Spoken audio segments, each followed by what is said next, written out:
Bonjour, bienvenue à cette nouvelle vidéo de la chaîne Un brin d'ADN. Pour cette vidéo-ci, on va parler de communauté génétique et d'estimation d'ethnicité, qui sont une des premières raisons pourquoi les gens sont intéressés par les tests ADN ou pourquoi il y a tant de tests qui se donnent comme cadeau de Noël ou cadeau de fête.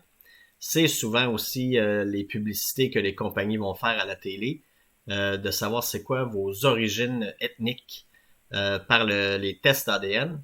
Moi, personnellement, je trouve que c'est seulement la pointe de l'iceberg. Donc, oui, c'est intéressant.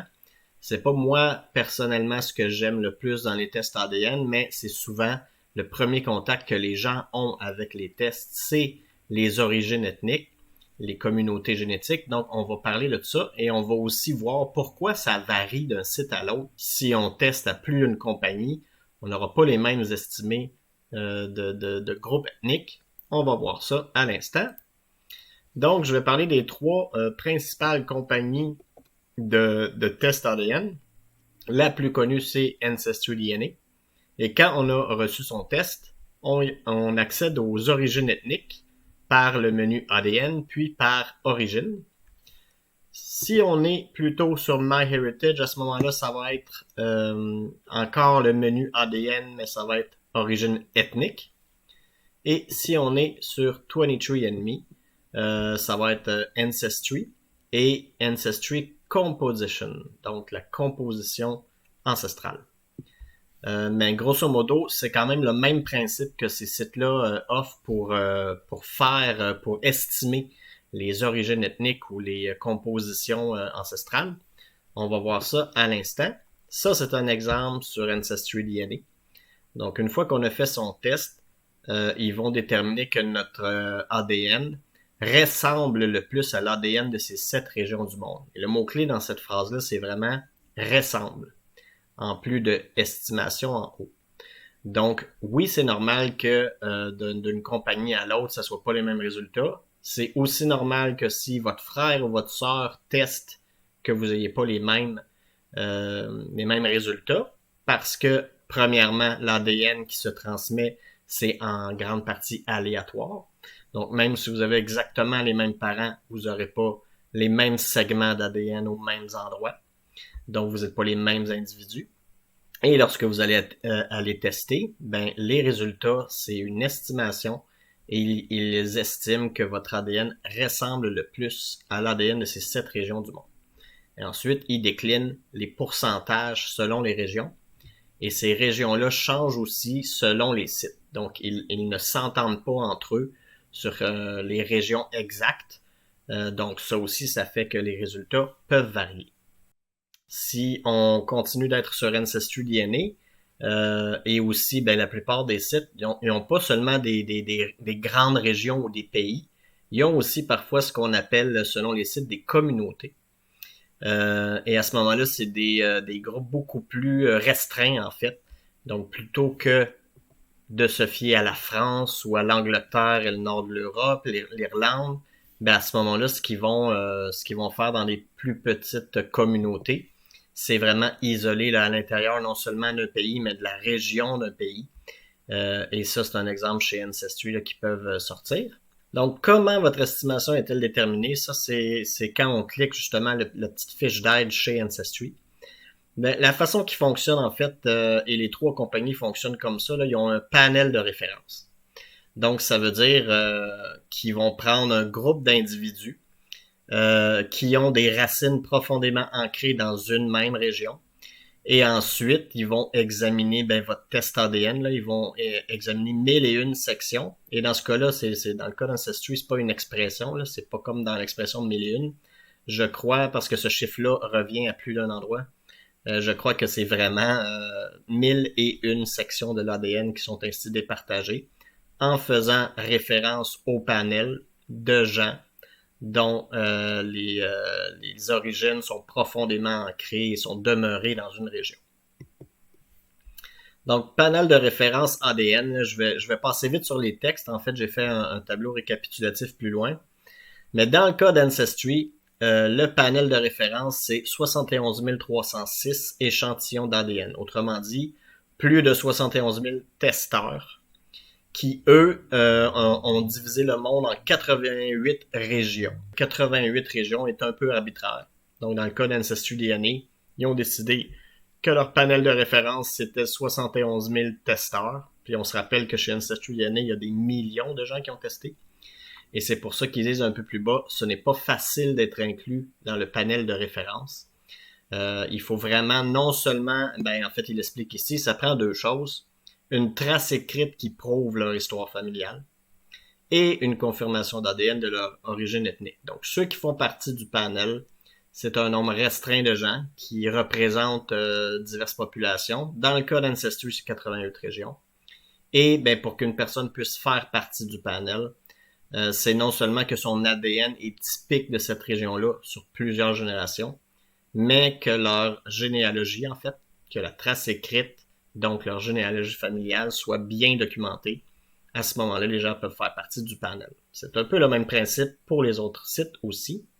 Encore du côté d'Ancestry DNA, ils analysent près de 700 000 marqueurs de l'ADN. J'ai fait une précédente vidéo qui parle un peu des marqueurs ou des SNP. Et dans le cas d'Ancestry, c'est près de 700 000 marqueurs qui vont déterminer pour chacun de ces marqueurs-là, on est le plus proche de quel échantillon du panel de référence. Ici, on voit une image prise de 23andMe. Je trouve qu'elle exprime vraiment bien pourquoi des fois certains segments sont plus difficiles que d'autres à assigner à une région ou à un groupe ethnique. On voit par exemple sur un chromosome 2, donc c'est un exemple chez une personne, on pourrait voir selon les segments dont elle a hérité de ses parents, grands-parents, arrière-grands-parents, à cause des recombinaisons, les chromosomes sont comme fragmentés. Lorsque les enfants sont créés, c'est segmenté là, dû à la recombinaison. Donc c'est pour ça que certains segments, et là ça c'est un chromosome, mais la même chose arrive sur les autres paires de chromosomes. Donc sur un chromosome, on pourrait avoir certains segments qui sont définitivement assignés à des groupes sur plusieurs centaines de SNP. Ils vont déterminer que sur ce segment-là, c'est définitivement l'ADN qui ressemble, mis en rapport avec le panel de référence à une région X du globe. Mais il peut arriver qu'un segment sur un chromosome soit plus difficile à déterminer parce qu'il ressemble à beaucoup de régions selon le panel de référence. Donc, en mettant nos résultats ADN, nos segments, il pourrait déterminer que oui, ça ressemble beaucoup à du britannique, mais aussi beaucoup à ibérien, italien, de Sardaigne. Et donc, à ce moment-là, il y aurait plus de difficultés à déterminer qu'un segment appartient plus à un groupe ou à un autre à cause de migrations qui se seraient passées de façon rapprochée dans le temps. Et c'est la somme de tous ces petits segments-là qui réussissent à dire tu es 47% de France. En fait, ça veut dire que ton bagage génétique ressemble, mis en rapport avec le panel de référence à ceux qui sont originaires de France. Donc, je parlais aussi qu'il n'y a pas seulement les grandes régions ou les pays, il y a aussi des plus petites communautés. Alors, du côté d'Ancestry DNA, c'est illustré plus par des icônes en pointillés. Donc, si la zone est pointillée, c'est davantage une communauté qu'une région. Et à ce moment-là, c'est un peu le même principe, c'est connecté aussi par l'ADN des gens.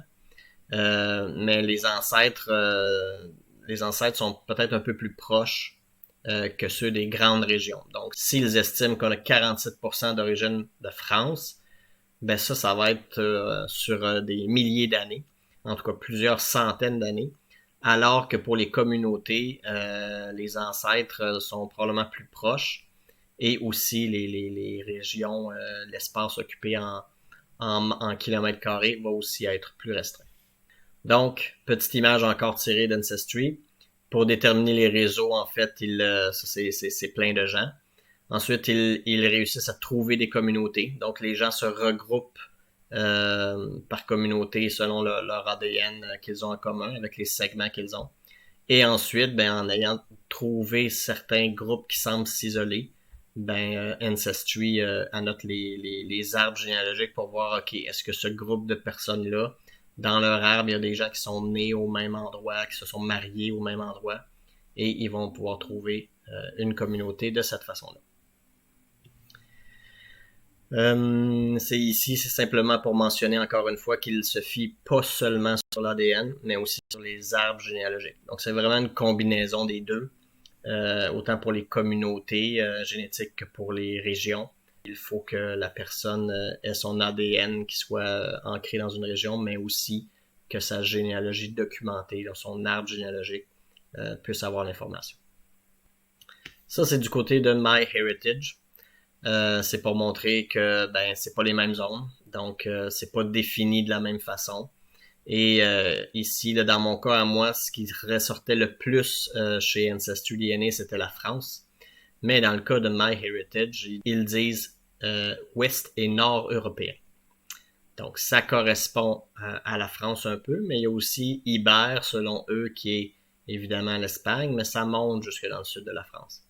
Donc oui, c'est normal que selon les sites, ils vont pas sortir exactement les mêmes régions, ils les ont pas définies de la même façon. Et évidemment, ils n'ont pas non plus le même panel de références dans les diverses compagnies. Pour faire un petit tableau récapitulatif, en date de janvier 2024, du côté d'Ancestry DNA, en fait, leur panel, donc les grandes régions, c'était au nombre de 88 du côté d'Ancestry DNA, 42 du côté de MyHeritage et 47 du côté de 23andMe. Ensuite, pour leur panel, donc l'échantillon de testeurs, ce qu'ils vont appeler justement leur panel, du côté d'Ancestry DNA, qui est la compagnie avec le plus grand nombre de testeurs et de loin. Et ils peuvent se permettre d'avoir un panel plus grand, donc plus de 71 000 personnes font partie du panel de référence. MyHeritage, je n'ai pas réussi à le trouver, mais 23andMe, c'est un peu moins de 15 000. Donc on voit quand même selon les compagnies que le panel n'est pas de la même du même nombre. Et aussi, ils ont décidé de séparer le globe terrestre en des régions différentes. Et communauté ici, c'est peut-être pas le bon terme pour 23andMe parce que eux descendent pas dans des communautés aussi granulaires que Ancestry, mais c'est plus des sous-régions. Donc si on veut être un peu fair play envers 23andMe, ils vont pas aussi granulaires et c'est plus des sous-régions que de véritables communautés comme Ancestry va les définir, mais ça donne quand même une idée. Là. Donc ils ont quand même côté Ancestry 88 régions ou pays, mais ils peuvent aller jusqu'à 2700 et plus communautés, là, vraiment très granulaires, très isolées. MyHeritage, il y a aussi dépasse 2000 communautés. Et 23andMe, comme je disais, là, c'est un peu moins que 500, mais dans leur cas à eux, c'est plus des sous-régions qu'ils vont faire. Donc, un exemple sur Ancestry DNA, on va voir en terminant là, que les pays sont vraiment pas séparés de la même façon. Donc, Ancestry DNA, on voit que la France, elle a sa propre région ici, là, une espèce de mauve ou de bleu. Et c'est vraiment séparé là, de l'Espagne, justement, ce qu'ils appelaient les Ibères, la péninsule ibérienne du côté de MyHeritage. Et le sud de l'Angleterre a aussi sa région. On voit que l'Amérique a Canada et États-Unis sont un peu ensemble. Il y a quand même le sud des États-Unis avec le Mexique et même les régions du nord du Canada. Donc, il y a quand même beaucoup de régions. Si on passe à MyHeritage, pour leur part, on voit déjà il y a des différences. Il y a encore le nord du Canada, les États-Unis, mais dans leur cas, à eux, c'est pratiquement l'ensemble des États-Unis. Alors que Ancestry DNA, ils ont comme séparé le nord des États-Unis avec le Canada et le sud des États-Unis, c'est une autre région. Et dans le cas de MyHeritage, on voit qu'ils prennent tout l'ouest de l'Amérique du Sud et de l'Amérique centrale aussi, comme étant une région. Alors que si on revient à MyHeritage, il y a plein de sous-régions ici qui sont vraiment bien définies.